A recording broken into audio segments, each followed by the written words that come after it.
Sono una scienziata ambientale e ho alle spalle una laurea in scienze naturali, una in scienze ambientali e un master in inquinamento ambiente e salute e da 6 anni collaboro con Source International, che è una ONG italiana. I come from Indonesia. I live in Java. I work for local environmental NGOs called Ecotones, which stand for Ecological Observation and Wetland Conservations. I was born and raised in Mexico City. It's one of the biggest cities in the world right now. So I very much grew up as an urban girl. So I studied electrical and mechanical engineering. And then I moved to the US, to Boulder, Colorado, to study my master's in civil engineering with a focus on distributed renewable energy systems. And then I got my doctorate in the University of Oxford in geography and the environment, looking more at climate change issues. I'm an indigenous woman. I'm a leader of indigenous women. I think that you are speaking about the climate change, the question of adaptation and mitigation. This morning I was in the meeting according to the climate change and the biodiversity.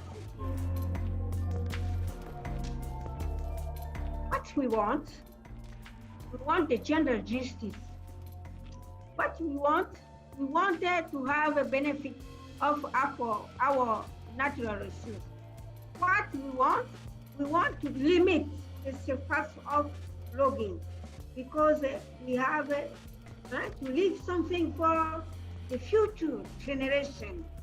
What we want to keep the development of our resources, because our resource is full, it's growing and the community is very poor. Lavoriamo su casi di contaminazione ambientale legate alle attività estrattive. Sono attività che all'inizio deforestano e soprattutto sono grandi emittori di gas climalteranti e operano in territori già di per sé molto vulnerabili al cambiamento climatico. Le aree costiere del Centro America, le aree montagnose delle Ande peruviane, alle aree semidesertiche del Sudafrica. We work mainly on water pollution issues, watershed management, and water resource management. As you may heard from that Indonesia is a developing countries, so our government policies driven by economic growth. If you see the students who learns about climate change,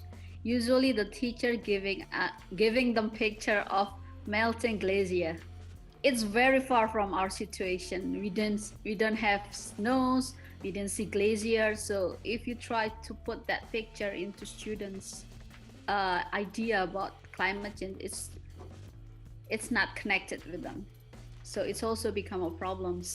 We have cyclone that impacting a lot of people. We had a lot of victims, around 200 people died because of the cyclones.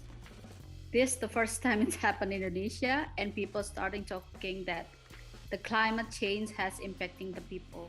I've worked mainly in rural electrification in rural communities that have no access to electricity or water, following more a bit of what my dad used to work on in rural communities in southern Mexico.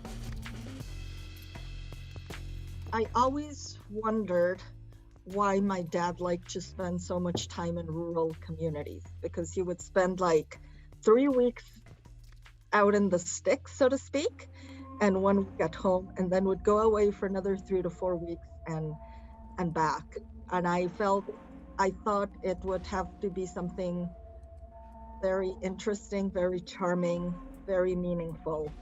And then when I started working on renewable energy, in rural communities, and you meet all the people, like they give you the simplest answers as to like, why do you want this project? And they would say, because I'm 50 years old and I've never owned a pair of shoes, and if I sell this, then I can own some shoes.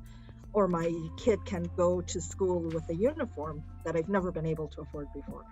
We are working with women to arm women so that they can bring their voice very high to the radio, to the newspaper, to the radio, so that the Congolese state can hear the position of the women and making the place of the women in the decision making. È un aneddoto molto interessante, nel senso che io insomma mi ero appena laureata in scienze ambientali e stavo seguendo una sorta di carriera in pedologia, che è la scienza che studia il suolo. In realtà mi trovavo appunto in Ecuador a fare uno stage in un parco naturale del Cacas, e in un viaggio che ho fatto nell'Amazzonia ecuadoriana ho conosciuto la popolazione indigena degli Guarani.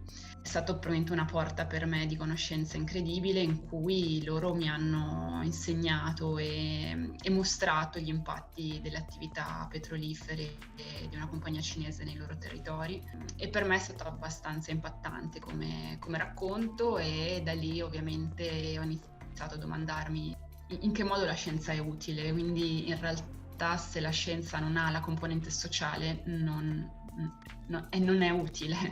Io non la vedevo utile, e quindi insomma ho virato dalla scienza del suolo verso un altro tipo di scienza in cui avrei potuto mettere la mia conoscenza, quindi i miei saperi a disposizione delle popolazioni che soffrono gravi problemi ambientali e di giustizia socioambientale. My personal interest would be, I want to eat delicious food, and I hope it's not disappear because of climate change. But I think the important thing is that climate change hit the lower income household, the marginalized one, women and children. And I think climate change will impact our human rights.